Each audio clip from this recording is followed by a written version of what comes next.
Hey guys, we got 256 subs recently. Thank you. How can I make the dumbest possible looking face? So thank you. Yeah, 256. Next goal is 1,000. No, 512. Great job, guys. Thank you. Thank you. Helps out a lot. All those subs and liking helps out so much. Yeah, in the past, when I hit some milestones, I was thinking of doing some videos like montages and stuff, but then I never got around to them. So, montages are tough. It takes a lot of time. And I thought I'd just, make a thank you thing like this. So, thank you. And next goal is 512. Been doing a lot of streams on the channel lately, and we'll keep that up. Now, sometimes I might do this thing where I stream for an hour or two, and then I throw down some of the good old Creative Commons stuff from MIT, like some physics or chemistry lectures or something. Lately I've been interested in molecular orbital theory. It's all about how the electron clouds go around the atoms, and that's how you really figure out. That's really the secret to chemistry, because it's all based on this foundation of quantum mechanics. So I've studied a lot of quantum mechanics before, and that interests me the most in chemistry, figuring out the molecular orbital theory, which is sort of the pro version of how that stuff works.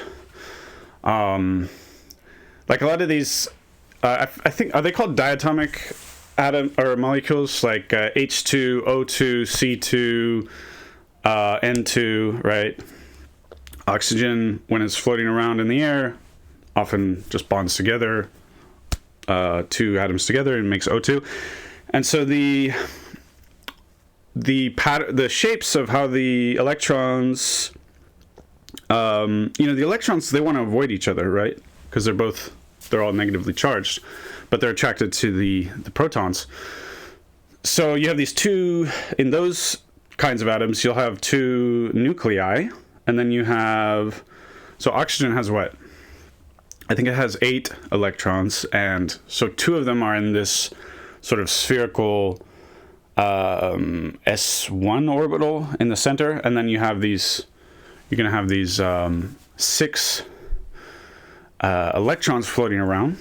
Anyway, it's super interesting stuff, honestly, and like a lot of chemistry admittedly is boring. The beginning stuff you learn in school, just measuring things a lot, but this stuff is really interesting. For example, the carbon atom, I wasn't planning on going on this silly ramble about this, but anyway, the carbon atom has 6 electrons, so it has, like, the first orbital is I believe it's the S1 orbital, but it's when I hear S, I just think spherical. So it's like with a hydrogen atom with one electron, the electron just sits there in a sphere, like a perfectly symmetrical spherical shape, right? And because of the weird nature of quantum mechanics, well, you can actually shove 2 electrons in there, I guess. Or like if you have the helium, the ordinary helium atom, you can have 2 electrons in that little basically perfectly symmetric spherical orbit. They fit nicely together because the electrons, they get entangled. That's a whole other can of worms, but it's very interesting. Somehow 2 electrons can come together and take up the exact same space and entangle so that they're of equal and opposite angular momentum. That's just one of the beautiful things of nature, I guess.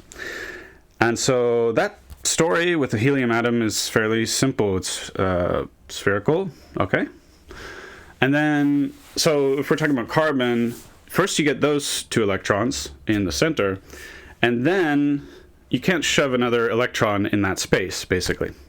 So you have 4 extra electrons left over, and they're kind of sticking out, but they want to avoid each other. So what they form basically is this tetrahedral shape. Do I have a tetrahedron around? I don't. But this is the closest thing I have. Imagine like 3 legs sticking out and then 1 up here. Okay?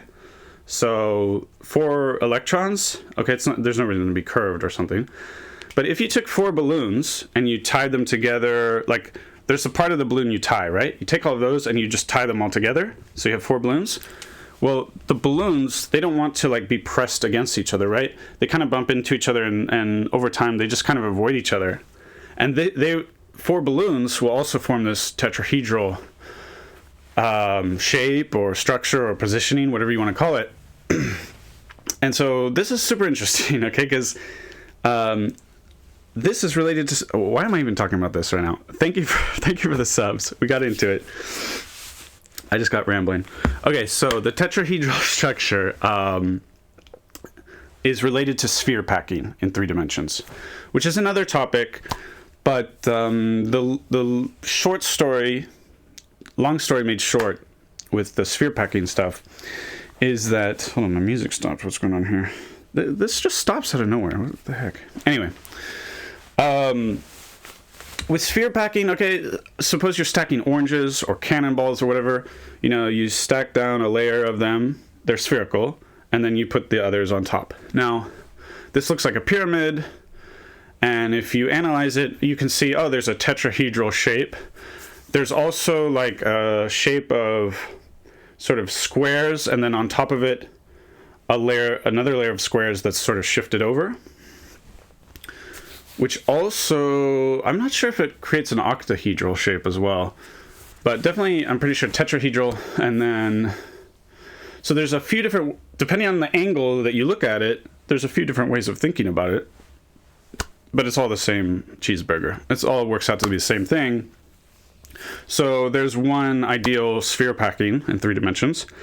So if you start with these tetrahedral shapes, like what happens with the carbon atom, and you just shove them together in the configuration that takes up the least space, that allows you to pack in as many as possible, well, I'm almost 100% sure that I'm right about this, but you get basically the structure that you have with diamond. So diamond is the hardest material we know of. And I was talking about this in a stream the other day, and then I went to check it online, and we started reading through this guy's PhD thesis. And so I find that stuff super interesting, and what kind of lattices can form. All right, because if you're talking about like the sphere packing example I'm giving is a kind of lattice. And basically, I mean, just a grid of sorts, right? And then, so lattices are interesting, but so lattices then relates to sort of how you can tile space. The word normally is not tiling, it's something else. But anyway, tiling of space, tiling of 3-dimensional space, which... if we look at like first of all, tiling is probably going to make use of a regular polyhedron, right? Because there has to be, for it to be tiling, there needs to be some regularity. I mean, at least that's a first guess. That's not rigorous at all. And actually there's an exception. But, so you look at the cube, you look at the tetrahedron, those end up being the same kind of tilings. And then, but you might look at the icosahedron. There's a beautiful bird outside. You might look at the icosahedron or the dodecahedron, but you cannot tile space with those. But the dodecahedron, so I'll jump to the punchline here.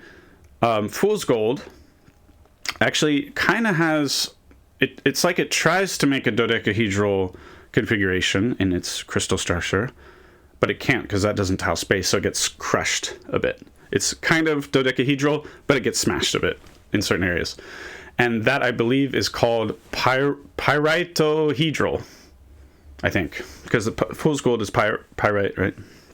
So that's, I don't know, this stuff is fascinating to me, how you can,